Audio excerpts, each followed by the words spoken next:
நீதிமன்றத்தில் ஒரு வழக்கு தாக்கல் பண்ணுறதுக்கு முன்னாடி சம்மந்தப்பட்ட நபர்களுக்கு வந்து கண்டிப்பாக நோட்டீஸ் அனுப்பணுமாங்க சார்?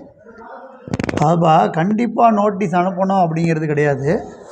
பட் ஆனால் வந்து வழக்கு தாக்கல் பண்ணுறதுக்கு முன்னாடி வந்து நம்ம வந்து ஒரு லீகல் நோட்டீஸ் அனுப்பிச்சோம்னா அவங்களோட எதிர்வாதம் என்ன அப்படிங்கிறத தெரிஞ்சுக்கலாம். இப்போ இதே இது எதிர் தரப்புன்னு வந்து அரசு தரப்புன்னு வச்சுக்கோங்க. அரசு தரப்பாக இருந்தால் கண்டிப்பாக வந்து நம்ம வந்து நோட்டீஸ் அனுப்பணும் 2 மாதங்களுக்கு முன்னாடி. அப்படி நோட்டீஸ் அனுப்பலை அப்படின்னாக்கா அதுக்கு கோர்ட்டில் வந்து வழக்கு தாக்கல் பண்ணுறப்ப பெர்மிஷன் பெட்டிஷன் போடணும். செக்ஷன் 80/2 வந்து நம்ம பெர்மிஷன் பெட்டிஷன் போடணும்.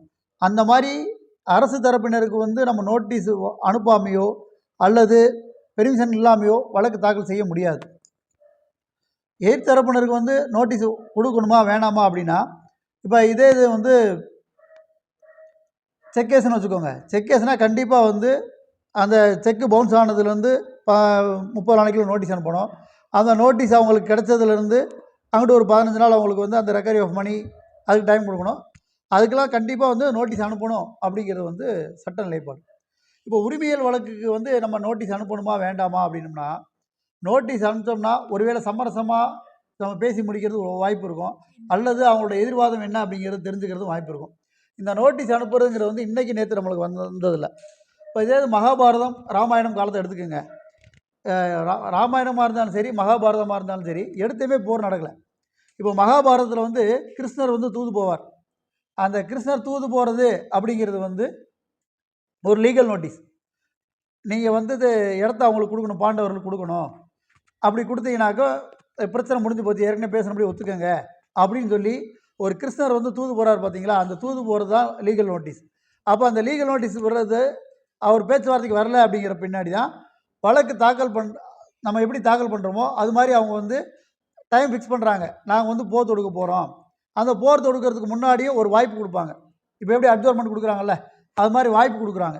வாய்ப்பு கொடுத்துட்டு அந்த போர் நடக்கிற சமயத்தில் கூட இப்போ நம்மளுக்கு எப்படி மீடியேஷன் சொல்கிறோம், அது மாதிரி கிருஷ்ணர் வந்து கடைசி வரைக்கும் வாய்ப்பு கொடுப்பார். மகாபாரதத்தில் வந்து இப்போயாவது நீ வந்து அவங்களுக்கு சொன்ன சொத்தை கொடுத்துட்ட அப்படின்னா இந்த போர் முடிஞ்சிடும், வேண்டியதில் போர் வேண்டாம் அப்படின்னு சொல்லக்கூடியதான் வந்து மகாபாரதம். இப்போ ராமாயணத்தில் வந்து பார்த்திங்கன்னா அனுமன் வந்து போய் ராவணன்ட்ட கேட்பார், அங்கே தான் தூது போவார். அப்போ இது எல்லாமே வந்து நம்ம லீகல் நோட்டீஸ் எப்படி அனுப்பணும்னு சொல்கிறோமோ அது மாதிரி இது வந்து இதிகாச காலத்திலேருந்து இருக்குது. நம்ம இதில் வந்து நம்ம போர் தர்மம், இப்போ கோர்ட்டே வந்து ஒரு போர் நடக்கிற மாதிரி தான். போர் தர்மம்னா நம்ம சட்டங்கள் மாறும், தர்மங்கிறது மாறாது. அப்போ ராமாயணத்திலே இருந்தாலும் சரி மகாபாரதத்தில் இருந்தாலும் சரி அந்த மாதிரி தூது போகிறப்ப அவர் வந்து ராவணன் வந்து அன்றைக்கே சீதையை திருப்பி கொடுத்துருந்தார் அப்படின்னா போர் நடக்கிறதுக்கு வாய்ப்பே இல்லாமல் போயிருக்கும். ஆனால் அவர் தரமாட்டேன் அப்படின்னு சொன்ன பின்னாடி தான் இந்த போர் நடக்கிறதுக்கான சூழ்நிலையில் உருவாகுது. அப்போ அந்த போர் நடக்கிறப்ப கூட ராவணனுக்கு வாய்ப்பு கொடுக்குறாங்க. அதுக்கு முன்னாடி அந்த போர் தொடங்குறதுக்கு முன்னாடியும் இப்போ நீ சீதையை கொடுத்துட்டா கூட இந்த போர் வந்து நடக்காது அப்படின்னு சொல்லி இப்போ மீடியேஷன் பேசுகிற மாதிரி கோர்ட்டில் நீதிமன்றத்தில் மீடியேஷன் பேசுகிற மாதிரி இதிகாச புராணத்துலேயும் வந்து அந்த மீடியேஷன் நடக்கும். இந்த மீடியேஷன் முடியலை, தூதுக்குள்ளே வந்து செட்டில்மெண்ட் ஆகலை அப்படிங்கிறப்ப தான் அந்த போர் நடக்குது. ஸோ அதனால் வந்து நம்ம சிவில் வழக்குகளில் வந்து எந்த வழக்காக இருந்தாலுமே வந்து அறிவிப்பு அனுப்பி அதுக்கு பின்னாடி வழக்கு தாக்கல் பண்ணுறதுங்கிறது ஒரு நல்ல விஷயம்.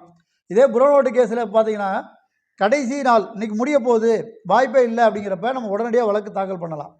இதுதான் நம்ம சார் சொன்னபடி பார்த்தோம் அப்படின்னா ஒரு வழக்கு நீதிமன்றத்தில் தாக்கல் பண்ணுறதுக்கு முன்னாடி சம்மந்தப்பட்ட நபர்களுக்கு வந்து சட்டப்பூர்வமாக நோட்டீஸ் அனுப்புகிறன்றது வந்து ஒரு முக்கியமான அங்கமாக இருக்குது. அப்படி நம்ம நோட்டீஸ் அனுப்புகிறனால நீதிமன்றத்தில் வழக்கு தாக்கல் செய்யாமலேயே பேசி முடிக்கிறதுக்கான வாய்ப்பு ஏற்படும்.